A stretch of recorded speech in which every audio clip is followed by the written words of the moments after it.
તાતીથૈયા તલાટી પર કાવતરું ગોઠવ્યું હોવાનો આરોપ લગાવ્યો છે। આરટીઆઈ કાર્યકર્તા દીપક પટેલને મળેલી ધમકી સામે પોલીસ ફરિયાદ કરાઈ છે।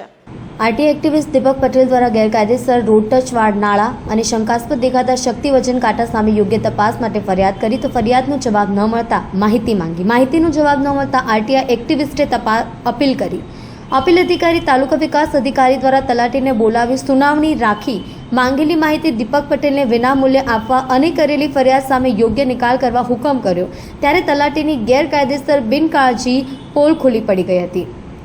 અકળાઈને રોષે ભરાઈ ગેરકાનૂની કરતૂતો ઉપર ઉતરી આવ્યા અને અજાણ્યા ઇસમોને પોતાની કેબિનમાં ગોઠવી દીપક પટેલને જાનથી મારી નાખવાની અને છોડવાનો નથી તેવી ધમકીઓ આપી હતી। આ ષડયંત્ર સામે પોલીસ ફરિયાદ થયાને 9 દિવસ બાદ કાયદો અને કાયદાનો સદુપયોગ કરનાર નિવૃત્ત શિક્ષક ન્યાય માટે વલખા મારી રહ્યા છે। પોતાનો જીવ બચાવવા સરકારી કચેરીઓમાં પુહાર લગાડી રહ્યા છે।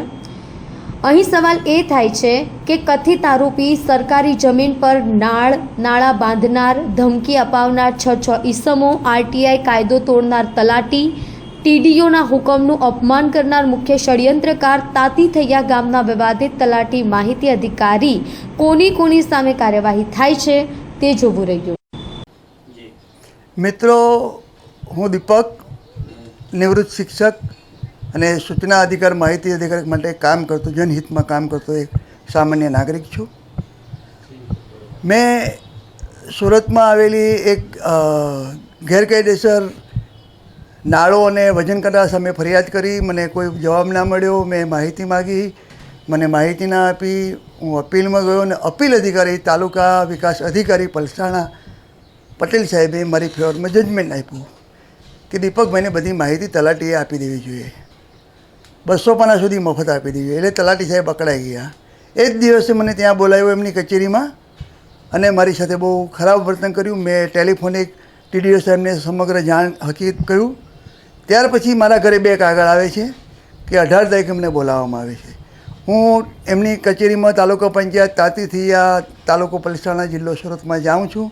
હું એમની ચેમ્બરમાં, એમની કેબિનમાં એમની રજા લઈને પ્રવેશ કરું છું ત્યારે અજાણ્યા માણસોને એમણે બેસાડી રાખેલા, પૂર્વ આયોજિત કાવતરું કરેલું અને એમણે મારી સાથે બધી પૂછપરછ શરૂ કરી અને કેબિનમાં બેઠેલા અજાણ્યા માણસોએ મને મારવાની, જીવથી મારી નાખવાની, મારી જાન લઈ લેવાની અને મને છોડવાનો નથી। હું શા માટે આ બધું માહિતી માગું છું, શા માટે ફરિયાદ કરું છું એવી મને ધમકી આપી। એટલે હું તરત બધું સમજી ગયો અને ત્યાંથી છટકી ગયો। મારા મિત્રની મદદ લઈને હું ત્યાંથી છટકી ગયો। મેં 100 નંબર પર ફોન કરી એમની મદદ લીધી। કડોદરા જીઆઈડીસી પોલીસ સ્ટેશનમાં જઈને મેં મારી અરજી આપી, ફરિયાદ આપી। કોઈ નિકાલ ના આવ્યો એટલે હું પરમ દિવસે એસપી સાહેબને મળ્યો હતો। એસપી સાહેબે મને તાલુકા કડોદરાના પીઆઈ સાહેબનું ઓળખ કર્યું, ત્યાં ગયો, મારું નિવેદન લેવામાં આવ્યું।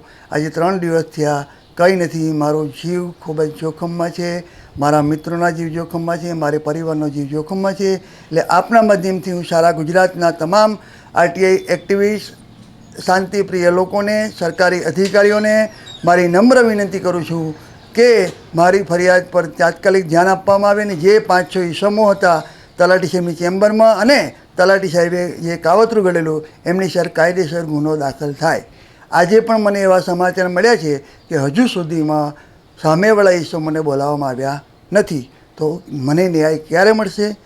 મારા અધિકારનું રક્ષણ ક્યારે થશે? હું દીપક